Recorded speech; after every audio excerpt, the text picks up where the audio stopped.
दोस्तों, वास्तुशास्त्र में मोर पंख का बहुत अधिक महत्व होता है। वास्तुशास्त्र के अनुसार मोर पंख का घर में होना बहुत शुभ होता है। यह जिस स्थान पर भी होता है वहां की नकारात्मक ऊर्जा को नष्ट कर देता है। शास्त्रों में मोर पंख को सुख समृद्धि का प्रतीक माना जाता है। यह अत्यंत चमत्कारिक होने के साथ ही घर के वास्तु दोषों को भी कम करने में सहायक है। लेकिन वास्तुशास्त्र में मोर पंख को घर में रखने के नियम बताए गए हैं। मोर पंख घर में रखते समय इन नियमों का पालन अवश्य करना चाहिए, तभी इसका सकारात्मक प्रभाव देखने को मिलता है। वास्तुशास्त्र में मोर पंख को रखने की सही दिशा और स्थान के बारे में बताया गया है। अगर आप अपने घर में मोर पंख को उसके निश्चित स्थान और दिशा में रखते हैं तो यह घर के अंदर की नकारात्मक ऊर्जा को खत्म कर देता है। मोर पंख घर में रखने के बहुत से फायदे हैं, लेकिन धन संपत्ति के आकर्षण के लिए इसका सबसे अधिक उपयोग किया जाता है। अगर आपके घर में पैसे की तंगी है, धन का खर्च अधिक होता है, घर में पैसा नहीं आता है, तो आप अपने घर पर मोर पंख जरूर लेकर आए और उसे सही दिशा में स्थापित करें। यह निश्चित ही आपके धन में वृद्धि करेगा। वास्तुशास्त्र में घर में कितने मोर पंख रखने चाहिए, इसका रहस्य भी बताया है। आइए जान लेते हैं मोर पंख से जुड़े महत्वपूर्ण वास्तु नियम। दोस्तों, सबसे पहले हम जानते हैं मोर पंख के धार्मिक महत्व के बारे में। हमारे प्राचीन शास्त्रों में मोर पंख को इतना महत्व क्यों दिया जाता है? दोस्तों, हमारे प्राचीन पुराणों में मोर पंख को एक चमत्कारिक यंत्र माना गया है। इसका प्रयोग कई प्रकार की तांत्रिक क्रियाओं में भी किया जाता आ रहा है। तंत्र साधनाओं में इसका प्रयोग करके सम्मोहन, शत्रुनाश तथा बुरी शक्तियों को नष्ट किया जाता था। इसके अलावा ज्योतिष विद्या में भी मोर पंख का प्रयोग किया जाता है। ज्योतिष शास्त्र में मोर पंख से जुड़े उपाय भी बताए गए हैं। आयुर्वेद आदि ग्रंथों में विविध व्याधियों तथा रोगों को नष्ट करने में भी मोर पंख सहायक होता है। मोर पंख घर से बुरी शक्तियों को दूर तो रखता ही है, साथ सर्प आदि विषैले जानवर मोर पंख के भय से घर में प्रवेश नहीं करते हैं। इसीलिए वन में निवास करने वाले लोग इसे अपने घर के पास रखते थे। मोर से जुड़ी पुराणों में कई कथाएं लिखी हुई है। पक्षी शास्त्र में मोर से जुड़ी एक कथा का वर्णन मिलता है। प्राचीन युग में संध्या नाम का एक असुर हुआ करता था। वह बहुत ही शक्तिशाली और बड़ा तपस्वी था। गुरु शुक्राचार्य से विद्या प्राप्त करके संध्या नाम का असुर देवताओं को अपना शत्रु मानने लगा था। उसने ब्रह्मदेव और भगवान शिव से वरदान प्राप्त किया और बहुत अधिक शक्तिशाली बन गया। उसके बाद उसने स्वर्ग पर आक्रमण किया और कई देवताओं को बंदी बना लिया। लेकिन उस असुर को पराजित करने के लिए देवताओं ने एक योजना बनाई और उसके लिए उन्होंने मोर की सहायता ली।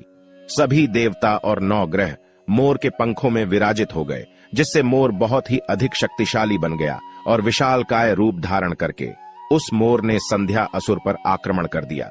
इस युद्ध में संध्या असुर का वध हो गया और देवताओं को उनका आधिपत्य फिर से प्राप्त हुआ। सभी देवताओं ने मोर की प्रशंसा की और उसे भी पूजनीय होने का वरदान दे दिया। तभी से मोर को बहुत ही पवित्र माना जाता है। जिस स्थान पर भी मोर पंख होता है वहां पर 9 ग्रहों का अशुभ प्रभाव नहीं पड़ता है। दोस्तों, केवल ऋषि मुनि और देवता ही नहीं, बल्कि भगवान श्री कृष्ण भी मोर की प्रशंसा करते हैं। भगवान श्री कृष्ण ने मोर की श्रेष्ठता का वर्णन किया है और उन्होंने मोर के पंख को अपने मुकुट में धारण करके मोर के श्रेष्ठ होने का प्रमाण भी दिया है। मोर पंख के बिना भगवान श्री कृष्ण कहीं पर भी नहीं जाते हैं। श्री कृष्ण कहते हैं, मोर शांति और प्रेम का प्रतीक है। मोर सुख समृद्धि का भी प्रतीक है। मोर का पंख मनुष्य की हर प्रकार की नकारात्मक शक्ति से रक्षा करता है। दोस्तों, मोर को विविध देवी देवताओं के प्रतीक के रूप में पुराणों में दिखाया गया है। मां लक्ष्मी, देवी सरस्वती, भगवान श्री गणेश, भगवान कार्तिकेय जी, ऐसे अनेक देवी देवताओं का संबंध मोर से जोड़कर दिखाया जाता है। मां लक्ष्मी धन संपत्ति ऐश्वर्य प्रदान करने वाली देवी है। मां लक्ष्मी को मोर पंख अत्यंत प्रिय है। मां लक्ष्मी के पास मोर पंख रखने से माता प्रसन्न होती है। माता सरस्वती का वाहन मोर है, इसीलिए विद्यार्थियों को अपने पास मोर पंख अवश्य रखना चाहिए। यदि आप घर में बांसुरी में मोर पंख डालकर अपने घर में रखते हैं तो इससे परिवार में सुख शांति का वातावरण निर्माण होता है। दोस्तों, हमारा घर एक मंदिर की तरह होता है। अगर इसमें रहने वाले सदस्य रोज आपस में झगड़ा करने लगे तो यह मंदिर कम, युद्ध का मैदान अधिक लगने लगता है। घर में क्लेश और झगड़े होने के कई कारण हो सकते हैं, लेकिन सबसे बड़ा कारण होता है घर में नकारात्मक ऊर्जा का प्रवेश करना। लेकिन हमारे घर में ये नकारात्मक ऊर्जा आखिर कहां से प्रवेश करती है और इस नकारात्मक ऊर्जा को दूर करने के लिए कौन से उपाय करने चाहिए?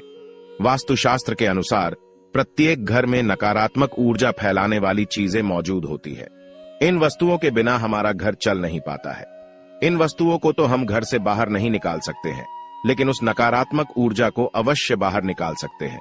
इसके लिए हमें मोर पंख का प्रयोग करना चाहिए। आप 3 मोर पंख ले और उसे अपने घर के मुख्य द्वार के पास हवा में जोर जोर से हिलाए। इससे आपके घर के अंदर की नकारात्मक ऊर्जा आपके घर से बाहर चली जाएगी। अगर आप रोज सुबह ऐसा करते हैं तो आपके घर के अंदर की संपूर्ण नकारात्मक ऊर्जा धीरे धीरे समाप्त हो जाएगी और आपके घर में सकारात्मक वातावरण का निर्माण होगा। इसी बात को ध्यान रखते हुए आज हम आपको बताएंगे कि घर में वो कौन सी 3 जगह है जहां पर आपको मोर पंख जरूर रखना चाहिए, और इन जगहों पर अगर आप मोर पंख रख देते हैं तो आपके घर में भी सबसे अधिक सकारात्मक ऊर्जा बनी रहेंगी। सबसे पहली बात, घर से नकारात्मक ऊर्जा को दूर करने के लिए अगर घर में नकारात्मक ऊर्जा है और परिवार के सदस्यों की तरक्की में अड़चने निर्माण हो रही है तो आप अपने मुख्य द्वार के ऊपर गणेश जी की प्रतिमा रखें और प्रतिमा की दोनों ओर मोर पंख अवश्य रखें। इससे आपके घर में किसी भी प्रकार की नकारात्मक ऊर्जा प्रवेश नहीं कर पाएगी। यदि आपका मुख्य द्वार वास्तुशास्त्र के नियमों के विरुद्ध है तो आप मुख्य द्वार पर 3 मोर पंख अवश्य रखें। इससे वास्तु दोष समाप्त हो जाएंगे।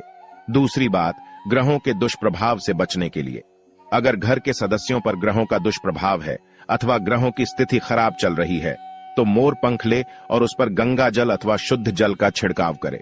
फिर इसे ऐसे स्थान पर रख दे जहां पर यह किसी को दिखाई न दे। इससे गृह शांत होने में मदद मिलती है। तीसरी बात, बुरी नजर से बचने के लिए अगर घर के किसी सदस्य अथवा बालक को बुरी नजर लगी है या उस पर किसी की बुरी नजर का प्रभाव पड़ा है तो सोते समय उस व्यक्ति के तकिए के नीचे मोर पंख रखे और दूसरे दिन इसे किसी बहते जल में अथवा कुएं में डाल दे। इससे बुरी नजर उतर जाती है। चौथी बात, पढ़ाई में मन नहीं लगता है। अगर घर के विद्यार्थियों का पढ़ाई में मन नहीं लगता है, उनकी याददाश्त कमजोर है, पढ़ाई करते समय बार बार नींद आती है, तो विद्यार्थियों को मां सरस्वती के सामने मोर पंख रखकर दूसरे दिन उस मोर पंख को अपनी किताबों में रखना चाहिए। इससे विद्यार्थियों में एकाग्रता बढ़ेगी और मां सरस्वती की कृपा बनी रहेगी। 5वां उपाय, दुष्ट शत्रुओं से छुटकारा पाने के लिए अगर कोई शत्रु जानबूझकर आपको परेशान कर रहा है और बार बार आपको नुकसान पहुंचाने का प्रयास करता है तो मंगलवार के दिन हनुमान जी की मस्तक का सिंदूर मोर पंख पर लगाए और सुबह के समय बिना नहाए ही इसे बहते हुए जल प्रवाह में अथवा कुएं में डाल दे। इससे शत्रुओं से छुटकारा मिलता है। छठी बात, मन वांछित फल प्राप्ति के लिए अगर मन की कोई इच्छा अधूरी है, कई दिनों तक कोशिश करने के पश्चात भी मन वांछित फल प्राप्त नहीं होता है, कार्यों में बार बार रुकावट आ रही है, तो आप राधा कृष्ण के मंदिर में जाकर भगवान श्री कृष्ण को मोर पंख चढ़ाए अथवा घर में ही श्री कृष्ण की मूर्ति पर मोर पंख लगाए और अपनी इच्छा उनके सामने प्रकट करे। 7वीं बात, अगर पति पत्नी के बीच तनाव हो, अगर घर के अंदर क्लेश है, पति पत्नी के बीच बार बार झगड़े होते हैं, आपसी प्रेम कम होने लगा है, तो उनके बेडरूम में दक्षिण पूर्व की दिशा में मोर पंख रख देना चाहिए। इससे दोनों के बीच में प्रेम बढ़ेगा और आपसी मनमुटाव कम होगा। 8वां उपाय, धन में वृद्धि के लिए अगर धन की कमी है, अचानक धन खर्च हो जाता है, तो घर में तिजोरी अवश्य बनाएं। तिजोरी रखते समय ध्यान रहे तिजोरी को पश्चिम की दीवार पर सटाकर रखे और उसका मुख पूर्व दिशा की ओर हो। इससे देवराज की कृपा दृष्टि बनी रहेगी। साथ ही मां लक्ष्मी की पूजा में मोर पंख रखकर उसे तिजोरी में रखे। इससे घर में सुख समृद्धि आती है और धन की कमी महसूस नहीं होती है। यदि धन की समस्या आ रही है तो घर के आग्नेय कोण में अर्थात दक्षिण पूर्व दिशा में अपनी कमर से ऊपर कंधे की ऊंचाई पर 2 मोर पंख शुक्ल पक्ष में लगाएं। जल्दी ही धन प्राप्ति के नए अवसर प्राप्त होने लगेंगे। 9वां उपाय, आप किसी भी शुभ दिन मोर का एक पंख लेकर घर के किसी ऐसे स्थान पर रखें जहां पर आने जाने वाले लोगों की नजर सबसे ज्यादा पड़ती है। असल में मोर का पंख नकारात्मक ऊर्जा को अवशोषित करता है, इसलिए आपको इसको ऐसे स्थान पर लगाना चाहिए जहां ये सभी को नजर आए। मोर के पंख का ये उपाय न सिर्फ आपको बल्कि आपके घर के सदस्यों के जीवन में भी सुख और समृद्धि जरूर लेकर आएगा। दोस्तों, शाम की पूजा का सही समय क्या होता है? शाम को दीपक कब जलाना चाहिए और दीपक जलाते समय किस नियम का पालन करना चाहिए। अगर हम शाम को दीपक जलाते हैं तो क्या हमें स्नान करना आवश्यक है, मतलब शाम की पूजा बिना स्नान किए कर सकते हैं या नहीं कर सकते हैं। और शाम को घर में कितने दीपक प्रज्वलित करने चाहिए, कहां कहां दीपक प्रज्वलित करना चाहिए, दीपक जलाने का मंत्र क्या होता है, घर की परेशानियों को दूर करने के लिए और किसी विशेष मनोकामना को पूर्ण करने के लिए दीपक किस प्रकार से प्रचलित करना चाहिए। शाम के समय जो आप संध्या वंदन करते हैं, पूजा आराधना करते हैं, दीप प्रज्वलित करते हैं, वह किस प्रकार से आपको करना है, किस नियम का पालन करना है। मतलब आज की वीडियो पूरी तरह से आपके प्रश्नों पर आधारित है, जिनका उत्तर मैं आपको शास्त्रों के अनुसार देने का पूरा प्रयास करूंगा। तो वीडियो को पूरा जरूर देखें और अगर आपको आज की वीडियो अच्छी लगे तो इसे लाइक जरूर कीजिए, क्योंकि आपके लाइक और आपके कमेंट मेरे लिए बहुत महत्वपूर्ण होते हैं। यह एकमात्र जरिया है जिससे मुझे पता चलता है कि आपको यह वीडियो अच्छी लगती है। साथ ही कमेंट बॉक्स में भगवान शिव और माता लक्ष्मी के नाम का जयकारा भी जरूर लगाएं। इससे आपको सकारात्मक ऊर्जा की प्राप्ति होती है।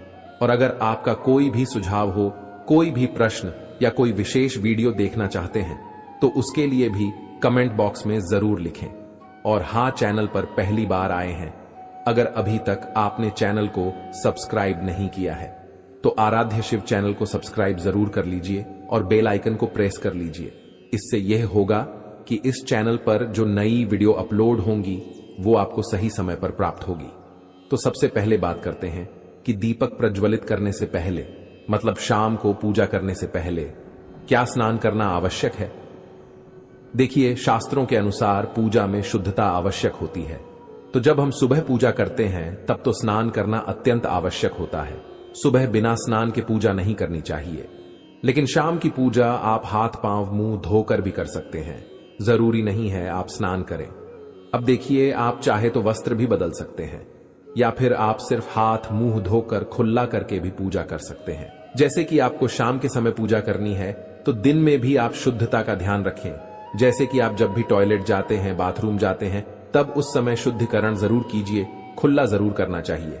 हर बार जब आप बाथरूम जाते हैं तो अगर आप दिन भर शुद्धिकरण का ध्यान रखते हैं तो शाम के समय बिना स्नान किए भी सिर्फ हाथ पांव धोकर पूजा कर सकते हैं। और चाहें तो स्नान भी कर सकते हैं। जैसे कि गर्मियों के दिन है तो शाम के समय भी आप स्नान करके पूजा कर सकते हैं। तो बहुत सारी चीजें आप स्वयं भी अपने विवेक से निर्धारित कर सकते हैं। आपका अगला प्रश्न है कि शाम की पूजा में दीपक किस समय जलाना चाहिए। तो देखिए, शाम को जो पूजा का समय होता है वह प्रदोष काल का समय होता है। मतलब जिस समय सूर्य अस्त हो रहा होता है उस समय हमारे घर में दीपक प्रज्वलित हो जाना चाहिए। अब जैसे कि आप लोगों के प्रश्न आते हैं कि कितने बजे दीपक जलाना चाहिए शाम को, तो देखिए, शाम को सूर्यास्त का समय हर मौसम में अलग अलग होता है। जैसे कि सर्दियां चल रही होती है तो 5:30 बजे तक भी सूर्यास्त हो जाता है। जैसे गर्मियों का मौसम है तो 6:30 से लेकर 7 बजे तक ऐसे ही सूर्यास्त का समय होता है। कई बार 7:30 का टाइम हो जाता है। गर्मियों में तो प्रत्येक मौसम में सूर्यास्त का समय अलग अलग होता है। इसलिए एक सही समय बताना कि इसी समय आप दीप प्रज्वलित करें तो यह बहुत मुश्किल होगा और यह ठीक भी नहीं होगा। एक ही समय पर हर बार हम दीप प्रज्वलित नहीं कर पाएंगे। इसलिए संध्या काल का ध्यान रखिए। जब संध्या काल का समय होता है, मतलब जब सूर्य अस्त हो रहा होता है, उस समय आप अपने घर में दीपक प्रज्वलित कर दीजिए। और अब बात करते हैं कि कितने दीपक आपको अपने घर में प्रचलित करने चाहिए। शास्त्रों के अनुसार संध्या काल में प्रतिदिन अपने घर के मुख्य द्वार पर एक दीपक जरूर जलाना चाहिए। इससे क्या होता है कि शास्त्रों के अनुसार शाम के समय संध्या काल में लक्ष्मी माता और उनकी बहन दरिद्रता दोनों ही भ्रमण पर निकलती है। तो जिस घर के मुख्य द्वार पर दीपक प्रज्वलित होता है उस घर में मां लक्ष्मी प्रवेश कर जाती है। और जिस घर के मुख्य द्वार पर दीपक नहीं जल रहा हो उस घर में दरिद्रता प्रवेश कर जाती है। तो इसलिए मां लक्ष्मी का प्रवेश आपके घर में हो, इसके लिए घर के मुख्य द्वार पर एक दीपक जरूर प्रज्वलित करना चाहिए। और हाँ, घर के मुख्य द्वार पर जो दीप प्रज्वलित किया जाता है संध्या काल में, इसके बहुत सारे फायदे शास्त्र में बताए गए हैं। शास्त्रों के अनुसार संध्या काल में जिस घर के मुख्य द्वार पर दीप प्रज्वलित होता है उस घर में किसी भी प्रकार की नकारात्मक ऊर्जा प्रवेश नहीं करती है।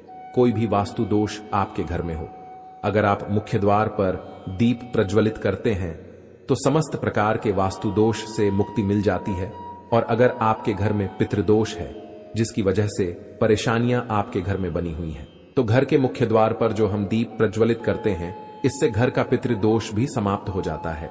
और इसके अलावा घर में किसी भी प्रकार की अशांति रहती हो या फिर आपके घर में बीमारियां बहुत रहती हैं, कलह रहता है, आर्थिक तंगी रहती है, तो घर के मुख्य द्वार पर हम दीप प्रज्वलित करते हैं तो समस्त प्रकार की परेशानियों से, दुखों से आपको मुक्ति मिल जाती है। इसलिए घर के मुख्य द्वार पर दीप प्रज्वलित करना अत्यंत आवश्यक होता है। शास्त्रों के अनुसार घर के मुख्य द्वार पर एक दीपक अवश्य ही होना चाहिए। अब बात करें दूसरे दीपक की, तो दूसरा दीपक आपको अपने घर की तुलसी के पास प्रज्वलित करना चाहिए। शास्त्रों के अनुसार अगर शाम के समय संध्या काल में तुलसी की जड़ के पास अंधेरा रहता है, ऐसे घर में दरिद्रता का स्थायी वास बन जाता है। और जिन घरों में शाम के समय तुलसी के पास दीप प्रज्वलित किया जाता है, ऐसे घर में लक्ष्मी का वास होता है। श्री हरि विष्णु सहित महालक्ष्मी ऐसे घरों में वास करती है। तो आपको प्रयास करना चाहिए कि शाम के समय तुलसी के पास एक दीपक अवश्य प्रज्वलित करें। अब बात करें अगले दीपक की, तो शाम के समय अपने घर के ईशान कोण में, मतलब जहां पर भी आपने अपने घर का मंदिर बनाया हुआ है उसी स्थान पर घर के मंदिर में एक दीपक अवश्य प्रज्वलित कीजिए। 2-3 दीपक आपको प्रतिदिन जरूर प्रज्वलित करने चाहिए। और अगर आप तीनों दीपक प्रतिदिन प्रज्वलित करते हैं तो विश्वास रखिए आपके घर की बहुत सारी परेशानियां स्वयं ही समाप्त हो जाती हैं। और अब बात करते हैं अगले प्रश्न के बारे में, जो आप लोगों के हमेशा प्रश्न आते हैं कि दीपक किस चीज से प्रज्वलित करना चाहिए। सरसों का तेल डाल सकते हैं या नहीं, या फिर तिल के तेल का प्रयोग करना चाहिए, या फिर शुद्ध गाय के घी का किस चीज से हम दीपक प्रज्वलित करें। तो देखिए, शास्त्रों के अनुसार सरसों के तेल का दीपक हर जगह प्रज्वलित नहीं करना चाहिए। सरसों का तेल कड़वा तेल कहा जाता है। इस तेल का दीपक हम प्रज्वलित करते हैं शनिदेव के लिए। अगर आप दीप दान करते हैं शनिवार के दिन तो आपको सरसों के तेल का दीपक प्रज्वलित करना चाहिए। और आप चाहे तो जैसे कि पीपल का वृक्ष होता है वहां पर भी सरसों के तेल का दीप प्रज्वलित कर सकते हैं। या फिर भैरव देवता होते हैं, उनके लिए भी तेल का दीपक प्रज्वलित किया जाता है। इसके अलावा कहीं पर भी सरसों के तेल का दीप प्रज्वलित करने की बात शास्त्रों में नहीं कही गई है। शास्त्रों के अनुसार किसी भी देवता के निमित्त जो हम दीप प्रज्वलित करते हैं उसमें गाय का घी डालकर ही प्रज्वलित करना चाहिए। अब देखिए, ऐसे समय में जबकि गाय का शुद्ध घी नहीं मिल पाता है तब हमें क्या करना चाहिए। तब आपको गाय के घी के नाम पर जो भी घी मिल जाता है या फिर शुद्ध घी मिल जाता है उसका प्रयोग कर सकते हैं। या फिर आप चाहें तो तिल के तेल का दीप प्रज्वलित कर सकते हैं। तो प्रतिदिन जो आप दीपक प्रज्वलित करते हैं अपने घर में, चाहे आप घर के मुख्य द्वार पर प्रज्वलित करें या फिर तुलसी के पास प्रज्वलित करते हैं या फिर घर के ईशान कोण में प्रज्वलित करते हैं, तो सभी दीपक आप तिल के तेल या शुद्ध घी का प्रज्वलित करें। और हाँ, जब आप दीपक प्रज्वलित करते हैं, जैसे कि मुख्य द्वार पर ज्योति प्रज्वलित करेंगे या फिर तुलसी के पास दीप प्रज्वलित करते हैं या फिर घर में जो दीप प्रज्वलित किया जाता है, तो एक चीज का ध्यान रखना चाहिए, कभी भी दीपक को सीधे जमीन पर नहीं रखा जाता है। दीपक रखते समय प्रतिदिन दीपक के नीचे थोड़ा सा आप चाहे तो चावल रख सकते हैं या फिर आप चाहे तो थोड़े से पुष्प रख सकते हैं।